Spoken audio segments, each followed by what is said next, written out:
દીકરા ગરબાયા છે એની સાથે જેના વચેટિયા કઈ રીતની તેને લાંચની માંગણી કરી હતી ને શું કારણે લાંચ માંગી? આજે ફરિયાદ દાખલ થઈ છે. એ ફરિયાદી અમને અમારા મદદનીશ નિયામક વડોદરા એકમ છે BM પટેલ, એમની સાથે એમને સંપર્ક કરીને એમની રજૂઆત કરેલી. એના આધારે અમે એમની જે માંગણી હતી લાંચની એ બાબતે વર્કઆઉટ કરી રહ્યા હતા. અમદાવાદનો કેસ હોય, અમે અમારા સંયુક્ત નિયામક શ્રી મેઘાણી સાહેબ તથા નિયામક શ્રી પિયુષ પટેલ સાહેબ સાથે આ બાબતે થોડી ચર્ચા કરી અને એમનું માર્ગદર્શન મેળવીને આ કેસમાં આગળ વધેલા. અને આ જે આરોપી છે અમિત આનંદરાવ ડોગરે, કે જે ચીફ ફાયર ઓફિસર છે અમદાવાદ મ્યુનિસિપલ કોર્પોરેશનની અંદર, વર્ગ 1ના અધિકારી છે. અને એમને જે વચ્ચેના જે પ્રજાજન છે ભાવસિંહ પ્રતાપસિંહ ઝાલા, તો આ ભાવસિંહ પ્રતાપસિંહ ઝાલાના માધ્યમથી એમને લાંચની માંગણી કર્યાની હકીકત ધ્યાનમાં આવતા અમે તારીખ 7-8ના રોજ સાંજના સમયે આ બાબતે ડેવલપ કરી અને જ્યારે આ પ્રજાજન છે ભાવસિંહ પ્રતાપસિંહ ઝાલા એ આ ફરિયાદીની સમક્ષ આવેલા ત્યારે ACB ટીમે એમને એ વખતે લાંચના નાણાં સાથે ઝડપેલા. અને એ વખતે એમની જે ફરિયાદ હતી એ મુજબ બિલ્ડિંગ દીઠ NOC ફાયરનું જે રિન્યૂ કરવાનું હોય છે, ફાયરની જે રિન્યૂ પોલિસી છે એ મુજબ દર 2 વર્ષે બિલ્ડિંગને ફાયર રિન્યુઅલ કરવાનું હોય છે. એ ફાયર રિન્યુઅલના પેટે દરેક બિલ્ડિંગ દીઠ 6,000 રૂપિયાને પ્રમાણે 6 બિલ્ડિંગના 36,000 રૂપિયાની માંગણી કરેલી. અને 36,000ની માંગણી કરતા આ ભાવસિંહ પ્રતાપસિંહ ઝાલા જે પ્રજાજન છે એ ACBની ટીમના હાથે રંગે હાથે પકડાઈ ગયેલા. ત્યારબાદ એમને પકડાતા જે આ અમિત કુમાર આનંદરાવ ડોગરે છે, જે અત્યારે chief of fire officer Ahmedabad છે, એમની સાથે એ વાતનું સમર્થન માટે કરતા એમને હેતુલક્ષી વાત કરતા એ પણ એમનું સંડોવણી ધ્યાને આવતા આ બંને આરોપીઓને ACB વડોદરાની ટીમ દ્વારા એક દિવસે અટક કરવામાં આવેલા છે. અને આજની તારીખમાં 1 દિવસે અટક કરી અને આગળની કાયદેસરની કાર્યવાહી શરૂ કરવામાં આવે છે. તેના ઘરે સર્ચ કરવાથી કઈ મળી આવી હોય, બેંક લોકર અથવા તો અન્ય કોઈ મિલકતની તપાસ થઈ હોય? હા, એ બંને જગ્યાએ કે જે આ ડોંગરે છે એમના ત્યાં અને ઝાલાના ત્યાં અમારી ટીમો દ્વારા ત્યાં એમનું ત્યાં રેડ કરી અને ડોંગરેના ઘરેથી કુલ 1,10,000 રોકડ અમને મળેલ છે. અને જે આ પ્રજાજન છે ઝાલા, એના ત્યાંથી કોઈ રોકડ મળેલ નથી, પણ એના ઘરની ને બધી સર્ચ યાદીના આધારે જે આગળની તપાસ છે એમાં બેંક લોકરની તપાસ છે એ આગળની તપાસ અમારા નાયબ નિયામક અમદાવાદ શહેરના માર્ગદર્શન હેઠળ, મેવાડા સાહેબના માર્ગદર્શન હેઠળ એમના PI વાળા સાહેબ કરી રહ્યા છે. એ આગળમાં બેંક લોકરની એની કાર્યવાહી કરશે. ACBના આગળની તપાસ અમારા નાયબ નિયામક અમદાવાદ શહેરના કરી રહ્યા છે. આપને આવશ્યક છે સર, હવે કઈ રીતની કાર્યવાહી કરવામાં આવશે? કારણ કે અત્યાર સુધીમાં પોતે જે પોતાનો કાર્યકાળ લગભગ 1-1.5 વર્ષથી વધારે રહેલો છે અમદાવાદ શહેરની અંદર, અત્યાર સુધીમાં કેટલી NOCઓ આપી છે, કઈ રીતે આપી છે, એની તપાસ ACB કરશે અથવા તો સંલગ્ન કોઈ વિભાગને જાણ કરવામાં આવશે કે કેમ? ACB આ બાબતની કાર્યવાહી કરવા માટે આજે જે થોડીક ઘણી તપાસ થઈ છે એમાં એવી જાણકારી મળી છે કે આ ભાવસિંહ છે એ નાનું મોટું ફાયરનું કામ કરે છે. વસ્ત્રાલ વિસ્તારમાં અમદાવાદમાં રહે છે, પ્રજાજન છે, કોઈ સરકારી નોકરિયાત નથી.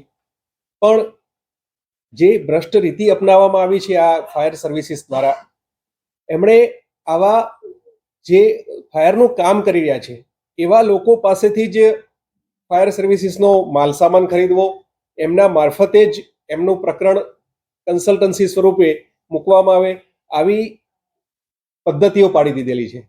એટલે સીધા અધિકારી લાંચ માગવાને બદલે આવા કન્સલ્ટન્ટ મારફતે લાંચ માગી અને એમનો વહીવટ પૂરો કરતા હોય છે. ખાનગી ફાયર સેફટીની દુકાન કે ઓફિસ કે એવું કંઈ છે આ ઝાલાનું? એ કેવી રીતે આ બધા નીતિ નિયમો અથવા તો કેવી રીતે આખી પ્રોસિજર પૂરી કરાવશો? એ તપાસનો વિષય છે. હજુ તપાસ એક દિવસ પણ પૂરો થયો નથી. એ ધીમે ધીમે તપાસમાં બધી વિગતો બહાર આવશે.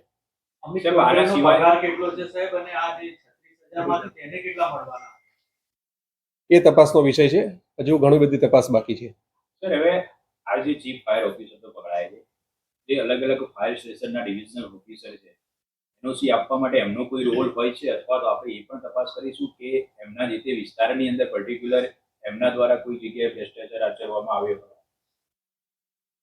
ફાયર સર્વિસીસનું કામ છે એમાં છેક નીચેની કક્ષાએ એટલે કે તાલુકા કક્ષાએ જે ઓફિસો હોય છે એમનો અભિપ્રાય આવે પછી છેક લાસ્ટમાં આ આ તો ફક્ત મહાનગરપાલિકાની વાત આપણે અત્યારે હાલ કરી રહ્યા છીએ, પણ જે રાજ્યમાં બીજી પણ ઓફિસો છે એમાં પણ આ જ છે, આખી હાયરાર્કી છે, તાલુકા અને જિલ્લા લેવલે, અને પછી છે રાજ્યના સ્ટેટ લેવલે આનું પોર્ટલ છે એમાં મુખ્ય અધિકારી જે હોય છે એ મંજૂરી આપતા હોય છે. એટલે મહાનગરપાલિકામાં પણ એમના રિજનલ કે પછી ઝોનલ અધિકારી હશે જ. અમારે એ આખું ટ્રેલ હજી મેળવવાનું બાકી છે, એ તપાસ દરમિયાન મેળવીશું.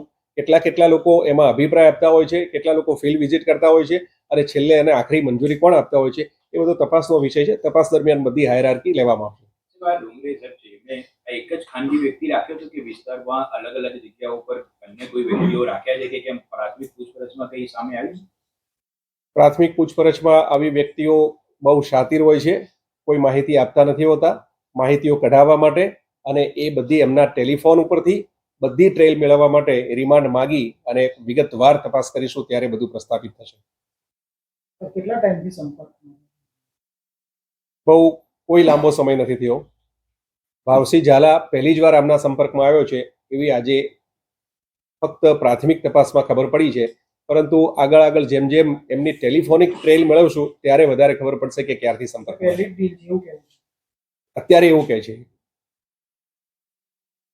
પોર્ટલ પર ચડાવતો હોય છે, ત્યારે અંતે પોર્ટલ ઉપર ચડી ગયા પછી એ આખું જે છે આ ડોંગરેના જોડે આવે છે, ને ડોંગરે જોડે જ્યારે આવે છે ત્યારે વચેટિયા જે આ ઝાલા છે એ એમના સંપર્કથી જો એની અંદર જે કોઈ લાંચની જે માગણી થતી હોય એ પ્રમાણે એમનો વ્યવહાર સંતોષ આવે તો આગળની કાર્યવાહી કરતા હતા. એ પ્રકારની માહિતીના આધારે આ કેસ કરવામાં એમાં પ્રતિ એનઓસી દીઠ 6,000 નક્કી કર્યા હતા. અત્યાર સુધી જેટલી એનઓસી આપી હશે એમાં કે જે તે જગ્યા પ્લેસ નક્કી કર્યા પછી લાંચની રકમ નક્કી કરી.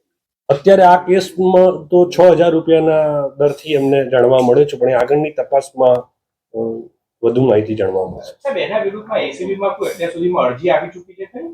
આ બંને કોઈ બી વચેટીઓ છે કે અથવા ચીફ ફાયર ઓફિસર વિરુદ્ધમાં? અમિત ડોંગરે 2 વર્ષથી જે અમદાવાદ મહાનગરપાલિકામાં જોડાયેલ છે, હજુ પ્રોબેશન ઉપર હતા. આ સિવાય એમણે રિજનલ ફાયર સર્વિસીસમાં નોકરી કરેલી છે.